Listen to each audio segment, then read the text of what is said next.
Bienvenue sur Africa 24 dans cette nouvelle édition de l'Africa Tonight. Au sommaire de l'actualité. En République démocratique du Congo, dévoilé le 9 mai, le nouveau gouvernement a été investi ce mardi. Une investiture de l'équipe de Bruno Tshibala perturbée par des députés du rassemblement de l'opposition. Les précisions à suivre dès le début de ce journal. L'opposition sud-africaine est plus que jamais mobilisée en vue des élections générales de 2019. L'Alliance démocratique, le premier parti d'opposition, souhaite aboutir à la formation d'une coalition pour contrer l'actuel président Jacob Zuma. Puis le Forum international sur l'économie numérique qui a refermé ses portes ce mercredi à Yaoundé. Rendez-vous consacré au nouvel élan à donner à cette économie en terre camerounaise. Le nouveau gouvernement a été investi par le Parlement ce mardi en République démocratique du Congo. Une investiture sur fond de contestation d'une frange de l'opposition qui remet en cause la légitimité de ce nouveau gouvernement. Une situation qui risque de retarder l'épilogue de la crise politique. Idlet Mirabel Bissou. En République démocratique du Congo, le nouveau gouvernement a été investi ce mardi 16 mai 2017. Contesté par les députés du rassemblement de l'opposition, le gouvernement du Premier ministre Bruno Tshibala veut travailler à l'apaisement du climat politique très tendu dans ce pays. L'exécutif prévoit ainsi œuvrer pour mettre fin aux rivalités internes et améliorer les conditions de vie des populations. Selon les termes de cet accord politique, les 4 missions du gouvernement se présentent comme suit. 1. Œuvrer pour l'organisation des élections crédibles, libres, transparentes et apaisées dans les délais convenus. 2. Arrêter la dégradation de la situation économique du pays. 3. Améliorer les conditions de vie de la population. 4. Restaurer la sécurité des personnes et de leurs biens sur l'ensemble du territoire national. Les tensions politiques restent perceptibles dans le pays. Les adversaires de Joseph Kabila le soupçonnent de vouloir retarder une fois de plus la tenue des élections pour pouvoir organiser un référendum afin de se présenter pour un 3e mandat. Des allégations niées en bloc par le président Joseph Kabila, affirmant que les retards dans les élections sont attribuables à des difficultés liées à l'enregistrement des millions d'électeurs et à des contraintes budgétaires. Les élections, oui. Mais pas n'importe quelle élection.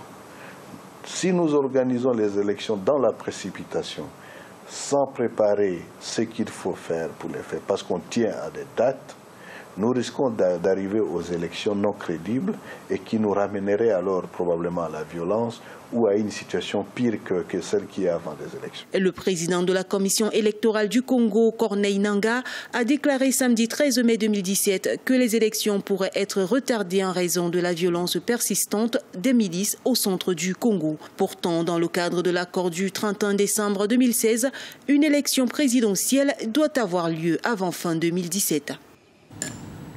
L'actualité congolaise également marquée par cette évasion dans la prison de Makala. Une cinquantaine de prisonniers, selon les autorités, ont pris la fuite. Des témoins parlent quant à eux de 1000 prisonniers ayant fui après des tirs qui ont retenti ce mercredi matin dans ce pénitencier surpeuplé de la capitale Kinshasa.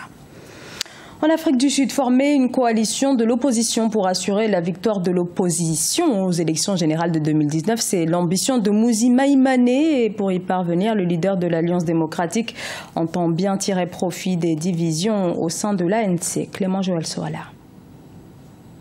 L'opposition sud-africaine conduite par l'Alliance démocratique peut ravir le pouvoir présidentiel au Congrès national africain ANC aux élections générales de 2019. C'est la conviction de Mmusi Maïmané, leader de l'opposition sud-africaine et chef de l'Alliance démocratique. Depuis la fin de l'apartheid en 1994, l'ANC a remporté toutes les élections parlementaires dans le pays. L'ANC est unie autour de la corruption et Zuma en fait partie. Par conséquent, le peuple doit être conscient que le projet final est le déguerpissement de l'ANC. Pour cela, en 2019, nous devons être une coalition. Avec une coalition gouvernementale dirigée par l'Alliance démocratique, comme nous l'avons vu dans certaines villes, nous pourrons ensemble réaliser des avancées démocratiques. Des analystes politiques estiment que la victoire de l'opposition sud-africaine aux élections en 2019 est un pari difficilement tenable malgré les problèmes au sein de l'ANC. Par contre, ils soutiennent que cela sera possible en 2024 si l'ANC continue de décevoir ses partisans pauvres et les Sud-Africains noirs. Ce n'est pas uniquement la voix des partis politiques, c'est la voix de tous les Sud-Africains qui dit « nous devons voir du changement ». Nous devons éradiquer la corruption de la société car Zuma n'est pas la seule personne corrompue. Nous devons éradiquer la corruption dans tous les secteurs, publics et privés, pour que toutes les ressources du pays profitent au peuple. Aux élections générales de 2014, l'ANC avait remporté 62% des suffrages contre 66% en 2009. L'Alliance démocratique, elle, est passée de 17% en 2009 à 22% en 2014. Si l'ANC obtient en dessous de 50% en 2019, l'Alliance démocratique pourrait l'emporter sous une coalition. Quelle politique adopter pour favoriser la création et le développement des entreprises dans le secteur du numérique au Cameroun? C'était tout l'enjeu d'un forum international tenu à Yaoundé. Il vient de refermer ses portes et au total, ce sont plus de 200 participants qui ont pris part. Les précisions de Gladys Mamba. Clôture solennelle du Forum international sur l'économie numérique au Cameroun. Cette rencontre menée sous le thème « Comment réussir l'économie numérique au Cameroun » est tenue sous le haut patronage du président de la République du Cameroun, Paul Biya, a pris fin ce mercredi 17 mai. Un rendez-vous qui a réuni des investisseurs autour de 26 projets. Il s'agit d'un premier essai,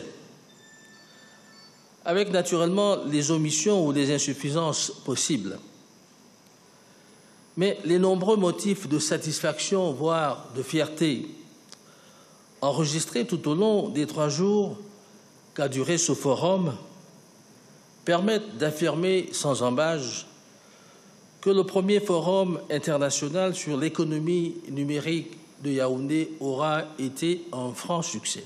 Les partenariats noués lors de ce forum devraient dynamiser le développement de l'économie numérique au Cameroun avec l'objectif d'augmenter la contribution au PIB de 5% en 2016 à 10% en 2020, conformément au plan stratégique de l'économie numérique. Le pays ambitionne de passer de 10 000 emplois en 2016 à 50 000 emplois en 2020 dans ce secteur. Le manque de cohésion et les lourdeurs administratives nuisent énormément à l'avancement du déploiement des infrastructures actuellement au Cameroun. La plupart des idées sont déjà connues et incluses dans le plan stratégique numérique 2020.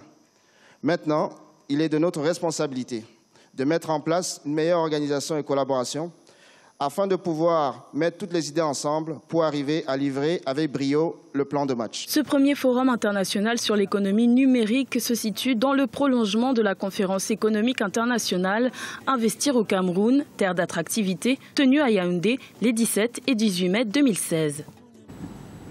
Le Maroc et le Nigeria annoncent le lancement officiel du projet de gazoduc devant relier les deux pays. Avec ce projet, il s'agit de prolonger le gazoduc déjà existant qui relie actuellement pas moins de 4 pays d'Afrique de l'Ouest.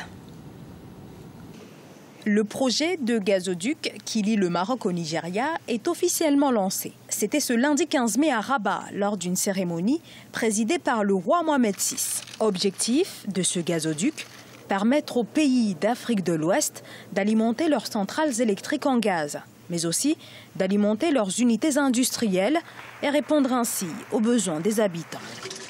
Cet accord est la concrétisation de la vision royale, de la vision de Sa Majesté pour le développement de l'Afrique dans un cadre d'intégration avec les pays africains. Et c'est donc un projet grandiose entre le Nigeria et le Maroc, mais qui va également engager dans son processus tous les pays qui seront traversés par les gazoducs. Il y en a au moins plus de 12 qui seront concernés.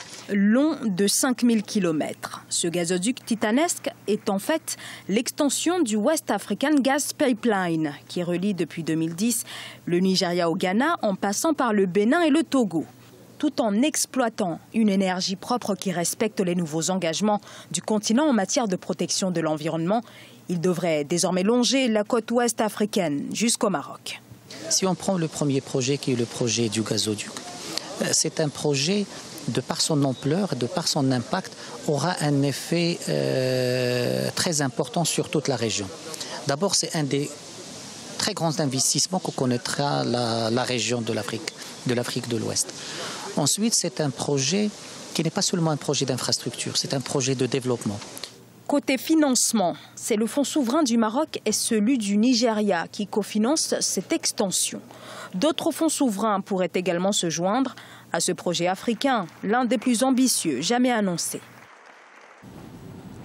Et les Black Stars ont officiellement un nouveau sélectionneur. Il s'agit de James Kwesi Appiah, nommé en avril. Il vient de prendre ses fonctions. Il reprend la sélection qu'il avait déjà dirigée entre 2012 et 2014. Kwesi Appiah, désormais très attendu sur la qualification du Ghana à la Coupe d'Afrique des Nations, mais aussi à la Coupe du Monde qui se jouera en 2018.